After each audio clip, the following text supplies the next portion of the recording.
It started as nothing, a tiny annoyance in a busy life. Asterisk, storage almost full. Asterisk. The notification appeared on my phone one night as I was scrolling through social media, unwinding after a long day. I barely noticed it at first, swiping it away without a second thought. My phone was always running low on storage, bloated with old photos, forgotten apps, and videos I'd never get around to watching. But the notifications didn't stop. Over the next few days, they came back more frequently, interrupting my music, freezing my apps, even popping up when I wasn't using my phone. Worse, my phone started lagging, freezing on simple tasks and crashing apps for no apparent reason. At first, I assumed it was just old hardware, maybe a failed update, but by the end of the week, it was impossible to ignore. Something wasn't right. It was late Thursday night when I finally decided to deal with it. I settled onto the couch, phone in hand, prepared to delete some files and free up space. I opened the storage settings, expecting to find a list of apps or a gallery full of clutter. Instead, I found a folder. It was named Memories. It sat at the very top of the storage list, taking up an impossible amount of space. Nearly the entire capacity of my phone was occupied by this one folder, yet I'd never created it, never downloaded it, never seen it before. My thumb hovered over it, a pit forming in my stomach. When I opened the folder, I was greeted with an endless list of video files. Each file was labeled with a date and time. My breath caught in my throat as I scrolled. The dates spanned decades, long before I'd ever owned this phone. The earliest files were from my childhood, stretching all the way to just last week. I tapped on the first video. The screen flickered, and suddenly, I was staring at my childhood living room. My younger self sat cross-legged on the carpet, tearing into a brightly wrapped present. My parents' laughter filled the air as they encouraged me to open it. I remember that day. It was my 5th birthday, and the stuffed rabbit I unwrapped became my favorite toy for years. But something was off. This wasn't a home video. The angle was all wrong, too high, too steady. It wasn't shot from my parents' perspective, or anyone's for that matter. It looked like it was filmed from the ceiling, as if a camera had been embedded in the wall. There was no camera there. There couldn't have been. A cold knot of unease twisted in my stomach as I tapped on another video. This one was from my first day of middle school. It showed me waiting at the bus stop, clutching my backpack nervously. My mom stood beside me, fussing with my hair. Again, the angle was wrong. The footage was distant, as if taken from a camera perched in the trees or high on a utility pole. I played another, then another, unable to stop myself. Each video was more invasive than the last. There were clips of me doing homework, brushing my teeth, crying in my room after a bad breakup. Moments I thought were private. Moments no one could have seen. Hours passed as I scrolled through the folder, my unease growing with every file I opened. When I reached the most recent video, dated just a week ago, my hands were trembling. I tapped it. The footage began in my bedroom. The camera was directly above my bed, staring down at me as I slept. My chest rose and fell softly, the faint glow of my nightlight casting shadows across the room.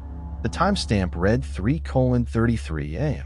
I scrubbed through the video, dread curling in my stomach. Near the end, the camera began to move. It panned slowly to the corner of the room. A shadow shifted there, tall, spindly, and unnaturally smooth. My breath caught in my throat. I remembered that night. I'd woken suddenly, my heart pounding for no reason. I'd written it off as a nightmare, but now I wasn't so sure. My vision blurred with panic as I backed out of the folder. My hand shook as I selected it, tapping delete over and over until it was gone. I stared at the screen, my breath coming in shallow gasps. Relief washed over me, cold and fleeting. Then the notification appeared again. Asterisk, storage almost full. Asterisk. My stomach churned as I opened the storage settings. The Memories folder was back. This time it contained only one file. It was labeled now. I didn't want to open it. Every instinct screamed at me to put the phone down, to leave the house to run. But my thumb moved on its own, trembling as it tapped the file. The screen went black for a moment before flickering to life. It was a live feed of me.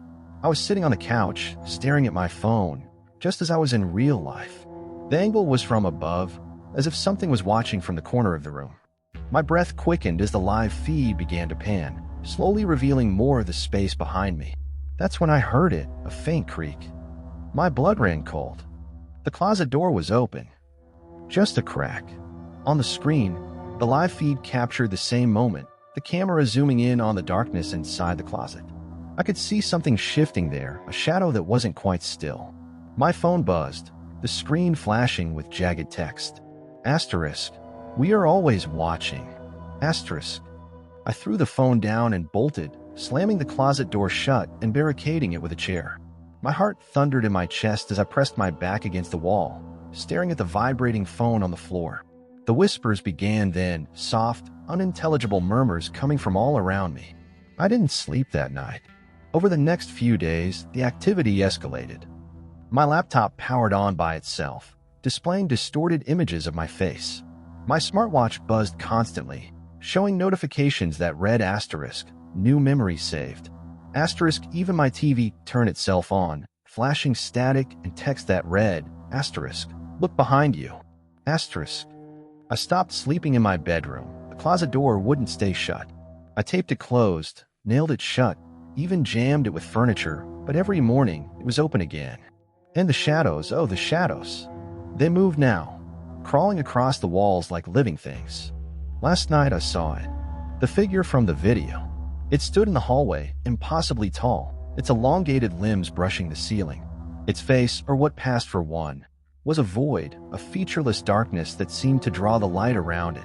I froze, unable to breathe, unable to move. It didn't step closer. It didn't need to. This morning, my phone turned on by itself. A new notification appeared. Asterisk, new memory saved. Asterisk.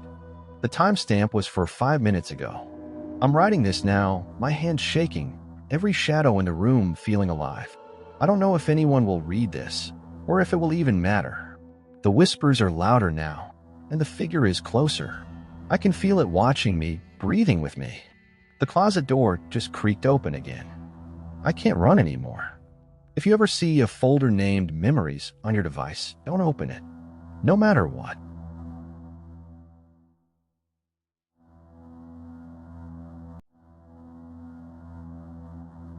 After that night in the clearing, I thought I could move on. I thought if I stayed away from the woods, if I pushed the memories down deep enough, the whispers would fade. But the void doesn't work that way. Once it touches you, it leaves a mark. It started small. A shadow in the corner of my vision that disappeared when I turned my head. The feeling of being watched, even in my own home. Then came the dreams. In them, I was always back at the well.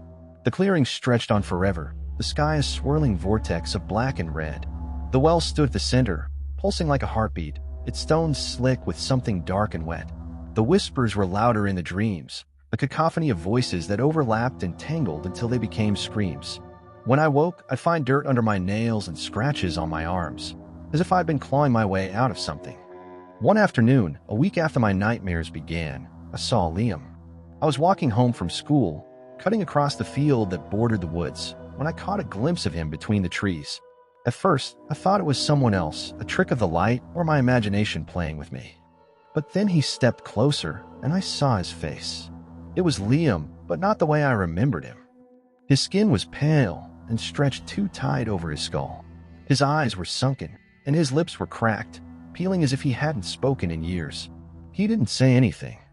He just stood there, watching me with those hollow eyes. Liam, I called out, my voice trembling. He didn't respond.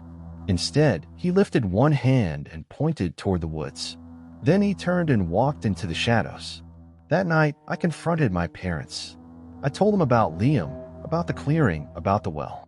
They didn't believe me, or maybe they didn't want to. My dad just shook his head and muttered something about bad dreams.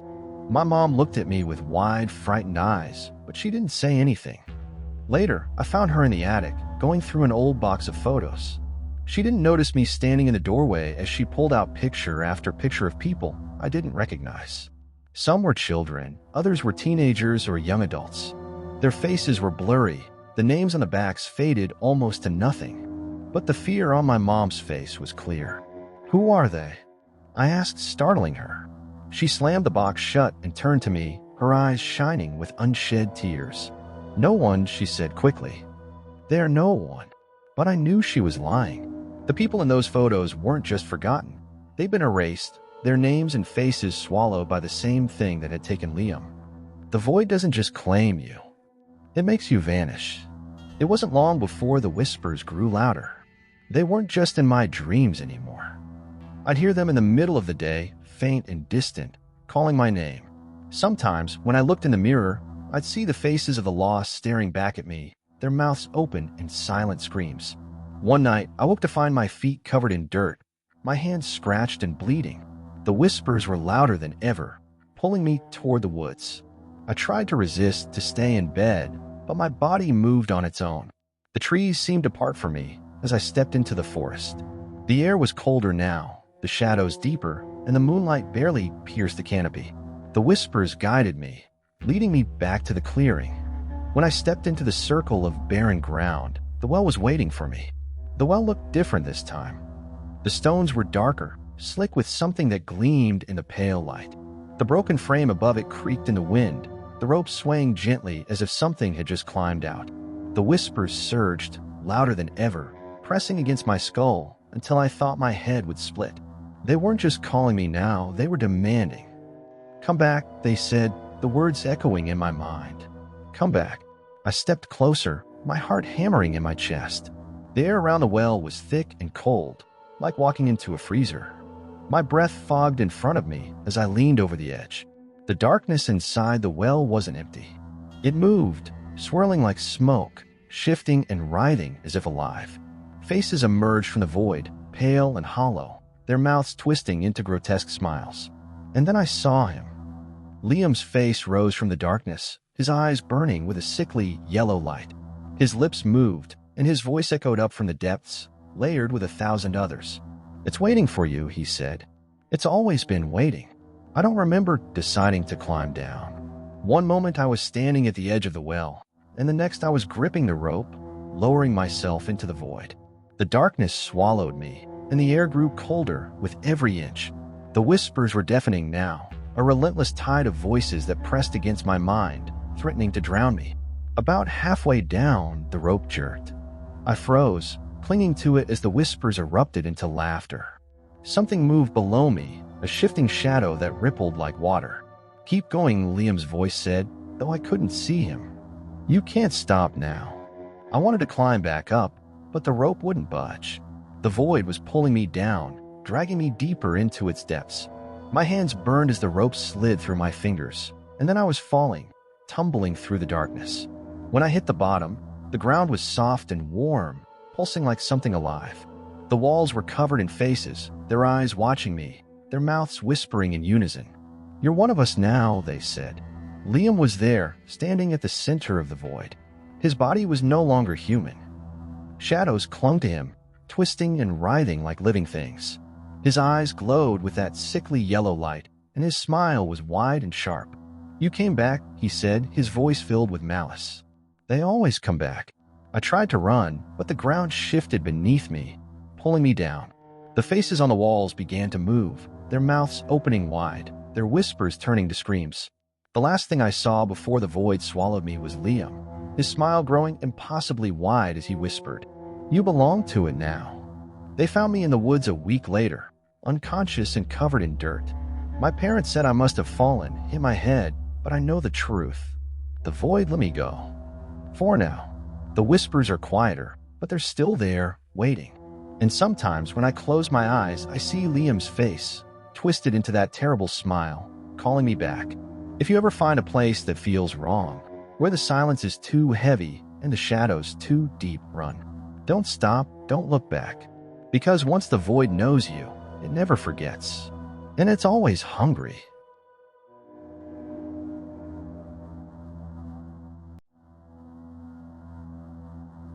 They say the woods behind Stillwater were cursed long before the town even existed. The trees that don't grow right, twisted trunks and crooked branches claw at the sky as if trying to escape. The air is heavy damp with a smell of rot and iron that clings to your clothes. And if you're unlucky enough to wander too deep, you might hear them, the whispers. I never believed the stories, of course. Everyone in Stillwater grows up hearing the same warnings. Don't go into the woods after dark. Don't follow the voices. But as a teenager with an inflated sense of bravery and a love for urban legends, I saw the woods as a challenge rather than a threat. It started as a dare, like all bad ideas do. My friends James, Rebecca, and I had been sitting around a campfire one crisp autumn night, swapping ghost stories. Rebecca, with her usual smirk, leaned forward and said, "If you're so fearless, why don't you prove it? Spend one night in the Whispering Woods." "Easy," I said without hesitation. "Not alone," James added quickly. "That's just dumb. We'll all go." The plan was simple. Enter the woods just before midnight, stay until dawn, and prove once and for all there was nothing to be afraid of. We packed the essentials, flashlights, snacks, and a couple of sleeping bags, and headed out. The first thing I noticed as we entered the woods was how quiet it was. Too quiet. The usual chorus of nighttime insects and rustling leaves was absent, replaced by an unnatural stillness. No breeze stirred the air, which felt thick and stagnant, almost like stepping into a sealed room. The moon barely pierced the canopy above, leaving us reliant on the weak beams of our flashlights. Rebecca led the way, cracking jokes to lighten the mood. "Maybe the whispers are just some old guy with a bad cough," she said, laughing. James chuckled nervously, but I couldn't shake the feeling we were being watched. The shadows between the trees seemed to stretch and shift when I looked away, forming shapes that dissolved the moment I tried to focus on them. "Anyone else feel like the trees are closer than they should be?" James asked, his voice low. "Stop psyching yourself out," Rebecca replied. But even she was gripping her flashlight tighter than usual. We reached a small clearing and decided to set up camp. The clearing didn't feel right, though it was almost too perfect, as if the forest had deliberately made space for us. The ground was bare dirt, unnaturally smooth, with no grass or leaves to soften it. Rebecca tried to laugh it off, claiming it was convenient, but I could see the unease in her eyes. Hours passed uneventfully. We shared snacks and told a few more stories, but none of us could truly relax. James kept glancing over his shoulder, and Rebecca's usual bravado was fading. I tried to ignore the gnawing sensation in my gut that we weren't alone. When James dozed off first, Rebecca followed shortly after, leaving me alone with the oppressive quiet. I was just starting to drift off when I heard it, a faint melodic whisper, just on the edge of hearing. I froze, holding my breath to listen. The sound was impossible to pinpoint, seeming to come from everywhere and nowhere at once. At first, I thought it was the wind, but the pattern was too deliberate, too human. I nudged Rebecca awake, whispering, "Do you hear that?" She sat up, groggy and annoyed. "Hear what?" The whispering had stopped. The silence pressed down on me, so complete it felt alive, as if the forest itself were holding its breath. James stirred suddenly, sitting upright with wide eyes. "Who's out there?" he mumbled, pointing into the darkness. "What do you mean?" I asked, my voice trembling. "I saw someone," he said, his hand shaking as he pointed again. "Right there, standing between those trees." Rebecca swept her flashlight beam in the direction he pointed, but there was nothing but gnarled trees and shadows. "You're dreaming," she muttered, lying back down. But James wasn't convinced. Neither was I. Then the whispering returned, louder this time, unmistakable. It wasn't a single voice, but many, layered on top of each other in a language I couldn't understand. The sound seemed to ripple through the air, brushing against my skin like icy fingers. Rebecca bolted upright, her face pale. "Okay, I hear it now." The whispers grew louder, more insistent, weaving a melody that was both beautiful and horrifying. They weren't just random noises, they were speaking to us. Pleading, warning, taunting. I couldn't understand the words, but I felt them deep in my bones. "Leave." James panicked. "We need to go," he shouted, scrambling to his feet. "No," Rebecca snapped. "If we run now, we'll get lost. We stick together." But James didn't listen. He bolted into the trees, his flashlight beam bobbing wildly before vanishing entirely. "James," I shouted, my voice echoing uselessly. The whispers swelled, mocking me. Rebecca grabbed my arm. "We have to find him now." We stumbled through the trees, the forest seeming to shift around us. The path we'd followed earlier was gone, replaced by an endless maze of gnarled roots and clawing branches. My flashlight flickered, the beams sputtering out at the worst moments. Every so often, I'd catch a glimpse of movement just beyond the light, too fast, too fluid to be human. "James." Rebecca called, her voice breaking. We found his flashlight first, lying in the dirt with the bulb shattered. There was no sign of him. And then the whispers stopped. The silence was worse. It pressed down on us, thick and suffocating. A chill ran down my spine, and I felt a presence behind me, cold and oppressive. Slowly I turned. A figure stood there, just at the edge of the light. It was tall and impossibly thin, its skin pale as bone and stretched too tightly over its frame. Empty sockets stared out from where its eyes should have been, yet I felt its gaze pierce straight through me. When it opened its mouth, the whispers poured out, surrounding us in a suffocating tide. Rebecca screamed, grabbing my arm and pulling me away. We ran blindly, the creature's whispers chasing us through the woods. Branches clawed at our faces and clothes, but we didn't stop until we burst out onto the main road, gasping for air. James was never found. The police searched the woods for weeks, but came up empty-handed. Rebecca moved away not long after, and I don't blame her. I tried to put it behind me, but the whispers, they followed me. Sometimes, late at night, I hear them again, faint and distant, like an old memory trying to resurface. And every time, I think about James and wonder if he's still out there, wandering the whispering woods, listening to the voices forever. The curse of the whispering woods. The whispering woods have always been shrouded in mystery and fear.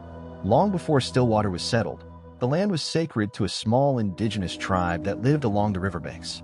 They believed the forest was a gateway to the spirit world, a place where the boundary between the living and the dead was thin. According to legend, the tribe's shaman would enter the woods to commune with spirits, seeking guidance and wisdom. But the balance was delicate. The shaman warned that the spirits of the forest demanded respect, and any act of greed or violence within its bounds would awaken something ancient and terrible. They called it the Hunger, a nameless force that dwelled deep within the heart of the forest, neither alive nor dead. It was said to feed on fear, drawing strength from those who dared to enter its domain. The tribe's warnings went unheeded when settlers arrived. The new inhabitants of the area saw the woods as a resource to be exploited. Trees were felled, and the earth was dug up for farming and construction. The whispers began soon after, faint at first but growing louder with each passing year.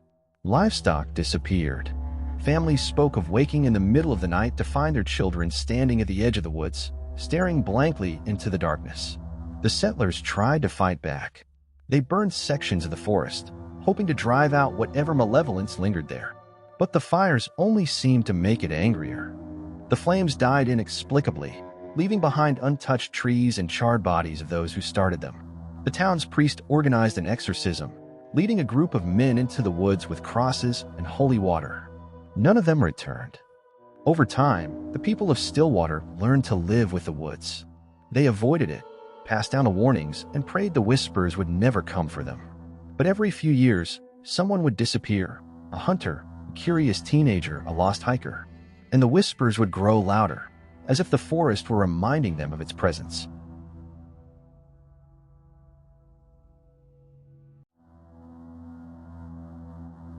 It started with a box. A simple, unmarked cardboard box left on my doorstep. No return address, no indication of who sent it. Just my name, Aiden Gray, scribbled on the top in shaky, almost childlike handwriting. I should have thrown it away. Every instinct told me to. But curiosity got the better of me, and so I carried it inside, setting it on the kitchen counter with a mix of unease and intrigue. Inside the box was a single object, an old, leather-bound diary. The cover was worn, the edges frayed, and a faint smell of mildew clung to it. Flipping it open, I saw the first page was blank, as was the second. But on the third page, the writing began, thin, spidery script that seemed hurried, almost frantic. The words were strange. To the finder of this book, you have inherited my curse. I am sorry. I did not mean to pass it on, but it must go to someone. It cannot stay with me any longer. I froze, rereading the lines. My heart pounded in my chest as I turned the page. The next entry was longer, detailing the writer's descent into madness after encountering something called a Hollow One. The diary's entries grew more chaotic the further I read. The writer, a man named Thomas Greaves, described how he had found the book much like I had, in an unmarked package on his doorstep. At first, he thought it was a prank. But then the dream started. It began with whispers. One entry read, I would wake up in the middle of the night, drenched in sweat, hearing voices just beyond my bedroom door. They would call my name, soft at first, then louder. When I opened the door, there was never anyone there. Another entry spoke of shadows that didn't belong, of shapes moving in the periphery of his vision. And then there were the warnings. Do not let it see you. Do not speak to it. Do not acknowledge it in any way. By the time I finished reading, the sun had set. The house felt colder than usual, the shadows deeper. I tried to brush off the unease, chalking it up to an overactive imagination. But that night, I dreamed of whispers. I woke at 3:15 a.m., my throat dry and my skin clammy. The whispers from my dream lingered in the air, faint but unmistakable. I sat up, straining to listen, and heard it clearly. My name, Aiden. The voice was soft, almost gentle, but it froze me to the core. I turned on the bedside lamp, my eyes darting around the room. Nothing, just my empty bedroom, silent except for the faint hum of the heater. I didn't sleep the rest of the night. Over the next few days, the incidents escalated. Shadows seemed to move on their own, darting just out of sight. Objects in my house were subtly displaced. A glass left on the counter would appear in the sink. My keys moved from the table to the floor. I told myself it was stress, that my mind was playing tricks on me. But deep down, I knew better. The first time I saw it, I almost didn't believe my own eyes. I was brushing my teeth, leaning over the bathroom sink, when I caught a glimpse of something behind me in the mirror. A figure, tall and impossibly thin, its face pale and featureless save for two hollow black voids where its eyes should have been. I spun around, my heart hammering in my chest, but the bathroom was empty. Desperate for answers, I returned to the diary. Buried within the increasingly incoherent entries were fragments of advice, warnings from Thomas Greaves to whoever found the book next. It will try to make you see it. Ignore it at all costs. It will call your name. Do not answer. Do not leave the book. It is the only thing keeping it at bay. That last rule chilled me. Keeping the book. I'd already considered burning it, throwing it away, anything to rid myself of this nightmare. But the warnings were clear. The book was a tether, a shield against whatever the Hollow One was. And then I found the final entry. If you are reading this, I am gone. It will claim you as it claimed me. Do not let it feed on your fear. That is how it grows stronger. I've always considered myself rational, logical. But logic didn't explain the way my lights flickered at random or the faint sound of footsteps in my empty hall. Logic didn't explain the figure that now haunted my every reflection, closer each time I saw it. I stopped sleeping. Every time I closed my eyes, I felt its presence. The weight of its gaze, the oppressive cold that seeped into my bones. It wasn't just haunting my house, it was haunting me. One night, as I sat in my living room with every light in the house on, the whispers returned. They were louder this time, more insistent. Aiden, why do you run? I froze, the book clutched in my hands. The voice was coming from everywhere and nowhere at once. My breath hitched as I scanned the room, my eyes landing on the mirror above the fireplace. The Hollow One stood there on the other side of the glass, watching me. What do you want? I whispered, forgetting the second rule. Its head tilted, its hollow eyes narrowing. And then it smiled. From that moment, everything changed. The Hollow One was no longer content to linger in the shadows. It began appearing more frequently, always just out of reach. It would stand at the end of my hallway, its elongated fingers curling against the wall. It would crouch in the corner of my bedroom, its eyeless sockets fixed on me as I pretended to sleep. The worst part was the dreams. Every night, I found myself in a vast, empty expanse, a void of endless gray. The Hollow One was always there, its towering form looming over me. It never spoke, but its whispers filled the air, echoing inside my skull until I woke up screaming. I stopped going to work, stopped answering calls from friends and family. I couldn't explain what was happening, and even if I could, who would believe me? The diary became my only companion, its pages offering fragmented guidance and fleeting hope. One entry caught my attention. Unlike the others, it was written in a steadier hand, as if Thomas had regained some measure of control. I found something. A way to end it. The Hollow One can be banished, but it requires a sacrifice. something precious, something irreplaceable. I didn't understand what it meant, but it gave me a sliver of hope. If Thomas had found a way to fight back, maybe I could too. I began researching obsessively, diving into folklore and urban legends, anything that might give me a clue. The more I learned, the more I realized the Hollow One wasn't unique. Every culture had stories of shadowy figures that fed on fear, entities that lingered on the edge of perception. But none of the accounts offered a clear solution. Weeks blurred together as I pieced together scraps of information. Finally, I discovered a ritual, a desperate, cobbled-together act of defiance that might sever the curse. The instructions were vague, but I followed them to the letter. At midnight, I sat in the center of my living room, surrounded by a circle of salt. The diary lay open in front of me, its pages stained with wax from the candles that flickered around the room. "Show yourself," I said, my voice steady despite the terror clawing at my chest.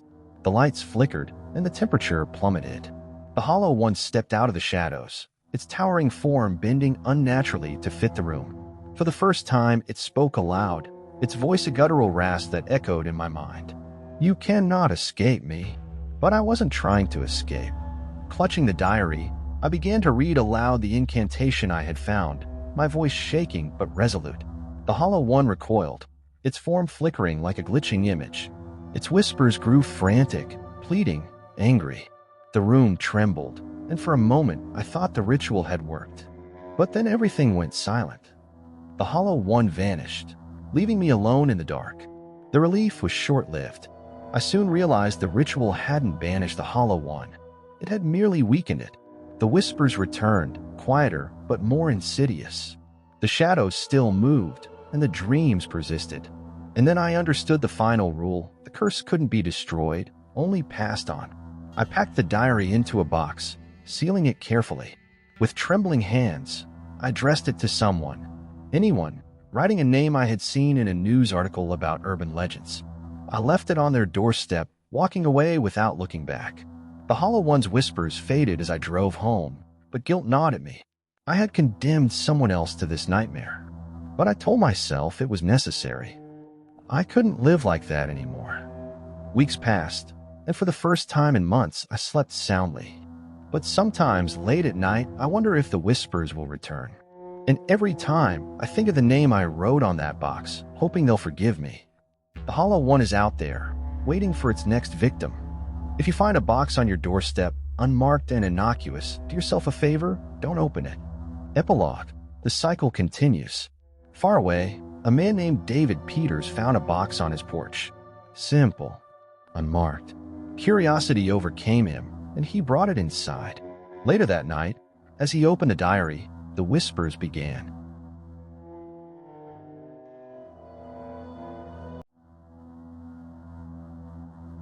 It began with a letter. Not an email, not a text message, but an honest-to-God, handwritten letter left in my mailbox. The envelope was thick and slightly yellowed, sealed with a wax crest depicting a grinning jester. Inside was an invitation. You are cordially invited to the Midnight Carnival, a celebration of wonders, thrills, and delights. Arrive at the old fairgrounds by 11:59 p.m. Do not be late. There was no return address, no name sign at the bottom. Just the instructions and a sense of foreboding that clung to the parchment like a stain.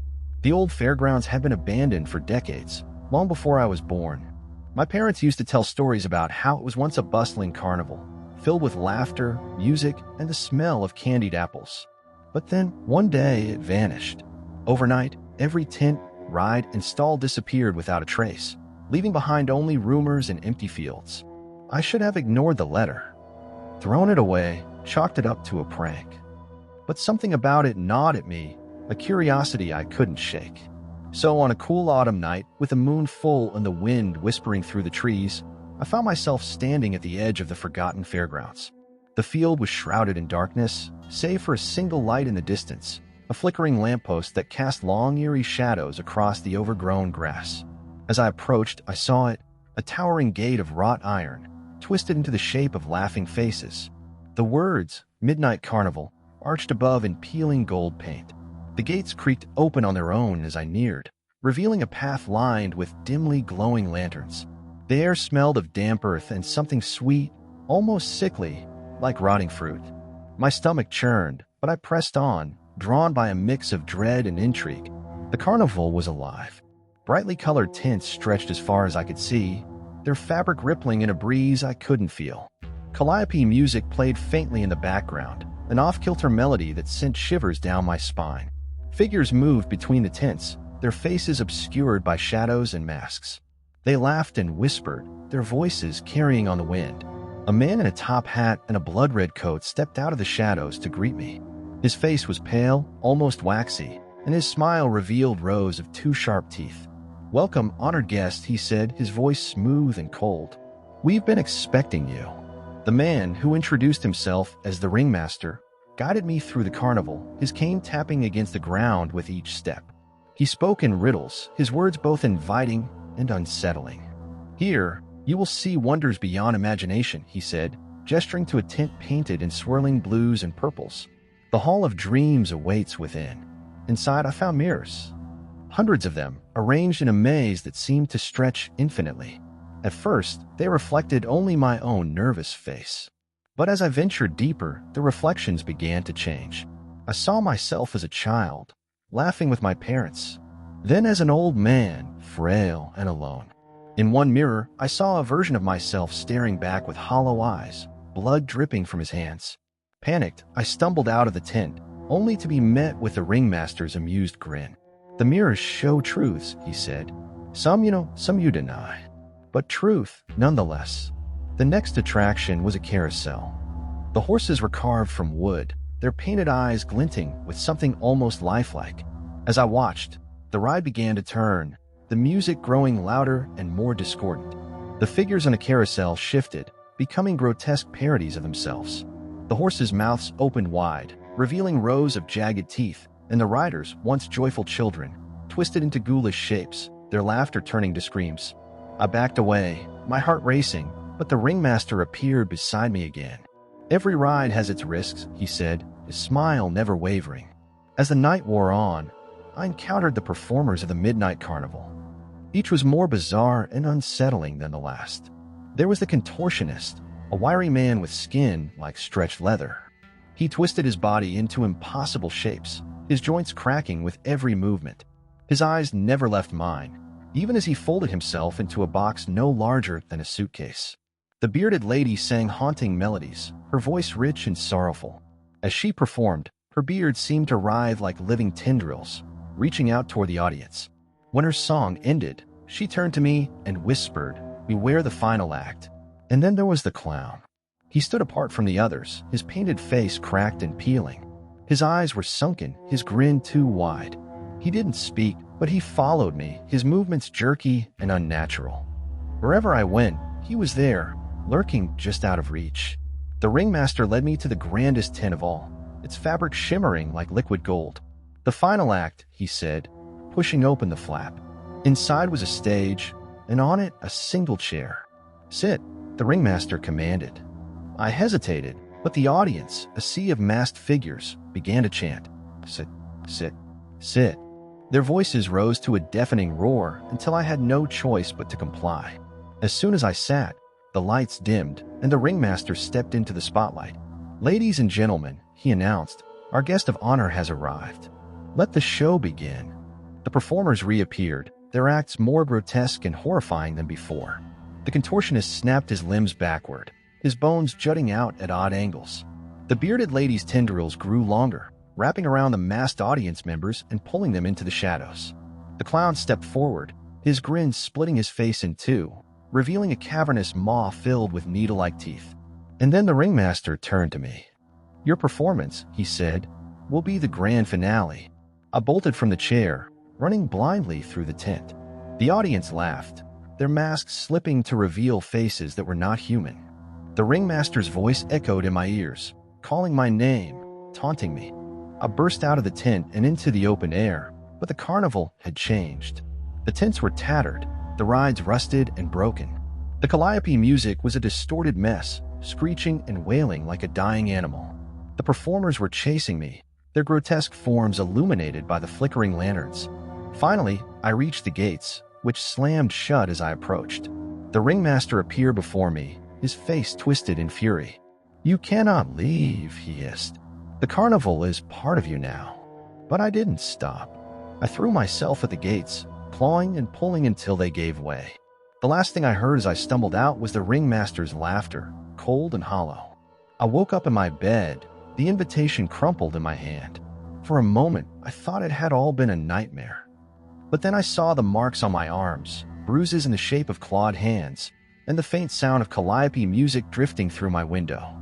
The midnight carnival had let me go, but I knew it wasn't over. The invitation had vanished, but the memory lingered, vivid and inescapable. And at night, when the wind was just right, I could still hear the ringmaster's voice. "We'll see you again." Sleep eluded me in the nights after my escape. The faint bruises on my arms faded, but the unease did not. Every shadow felt alive, every distant noise a reminder of the carnival's laughter. Then a memory surfaced, a fleeting image of my mother sitting by the fireplace when I was a child, staring into the flames, her face pale and drawn. She told me once about the fairgrounds, though I hadn't understood the weight of her words back then. "They took him," she had whispered, her voice trembling.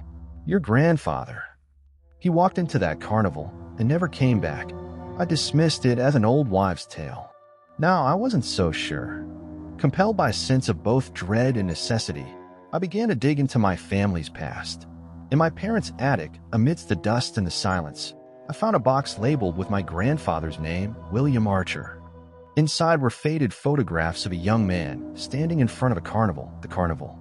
The wrought iron gates, the laughing faces, even the ringmaster himself.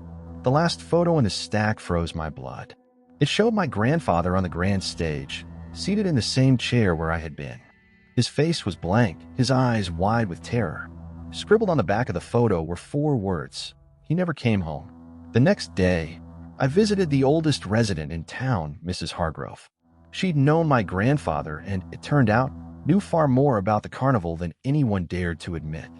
"William was the last," she said, her gnarled hands clutching a cup of tea. "The carnival comes for a chosen one every generation. It's not random. It calls to certain people, those who carry the mark." "What mark?" I asked, my throat dry. She pointed to my wrist. "That one." I glanced down. A faint pattern I'd always dismissed as a birthmark spiraled there, a looping design that, now that I thought about it, resembled the crest on the ringmaster's wax seal. "It's why you were invited," Mrs. Hargrove continued. "You're part of the carnival cycle. Your family's blood keeps it alive." "Why?" I asked, the words trembling on my lips. "No one knows," she said, her voice hollow. "But it's always been this way. And if the cycle isn't completed..." She didn't finish the sentence, but her silence said enough. That night, I locked my doors and tried to calm my frayed nerves. It didn't work. The air felt thick, oppressive, and the faint strains of calliope music returned, curling through the night like a whispered threat. When I went to check the mailbox the next morning, my heart sank. There it was again, a yellowed envelope sealed with wax. This time, the letter was different. "Your absence disrupted the show, but the show must go on. Return to the fairgrounds before the next full moon. Failure to comply will result in consequences not just for you, but for all those you hold dear. The ringmaster." I crumpled the letter in my fist, rage and terror boiling within me. It wasn't over. It would never be over unless I ended it myself. Desperation drove me back to Mrs. Hargrove. "There has to be a way to stop it," I pleaded. "There's only one," she said, her voice low. "You have to confront the ringmaster. But no one who's tried has ever returned." "What if I do?" I asked. She hesitated, then pulled an old, tattered book from her shelf. The carnival thrives on the fear and pain of those it ensnares. Its performers, its rides, they're powered by the souls it traps. If you can sever its connection to the source, you might end it. But the source is the ringmaster himself. He's the heart of the carnival. I felt a chill run through me. Confronting him meant going back. It meant stepping into that nightmare again, knowing full well I might not come out. Still, I couldn't let this thing take anyone else. Not my family, not anyone. The night of the full moon arrived far too quickly. Armed with Mrs. Hargrove's cryptic warnings and the tattered book, I made my way back to the old fairgrounds.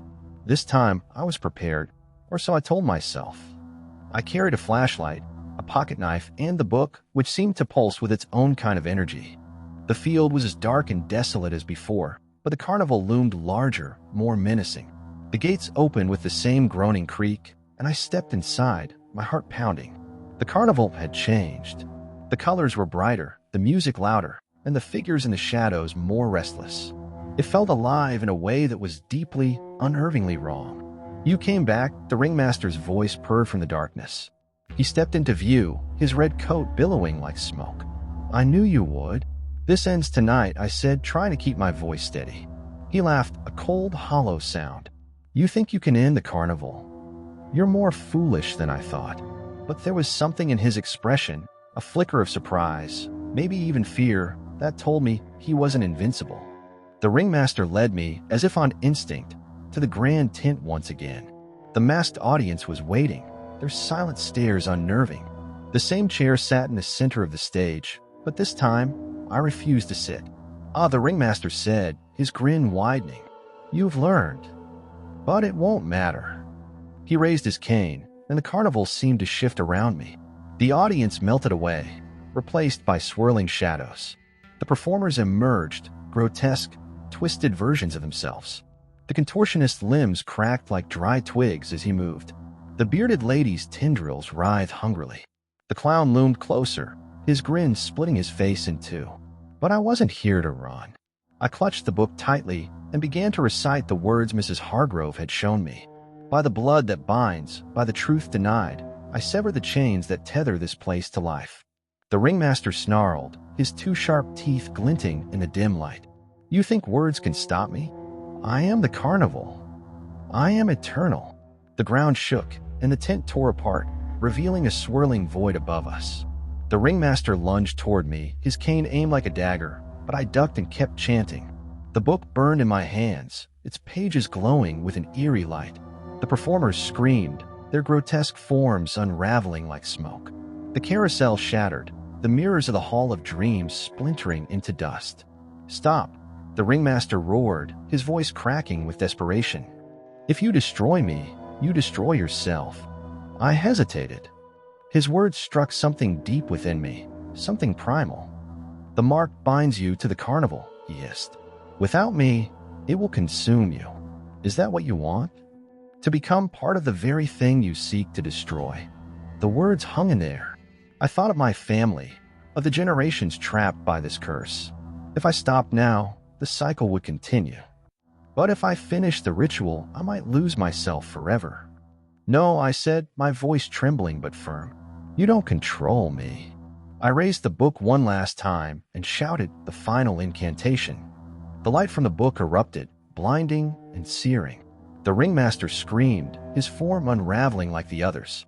The carnival buckled, its twisted reality collapsing in on itself. When I opened my eyes, I was lying in the field. The sun was rising, casting its warm light over the overgrown grass. The carnival was gone. For the first time in weeks, the air felt clean. There was no music, no laughter, no faint whispers. It was over. But as I sat up, I noticed the mark on my wrist. It was faint, almost invisible, but was still there, a lingering reminder of what I had faced. I returned home, exhausted but alive. Mrs. Hargrove was waiting for me, her expression one of quiet relief. "You did it," she said. "I think so," I replied, though uncertainty gnawed at me. Days turned into weeks, and life seemed to return to normal.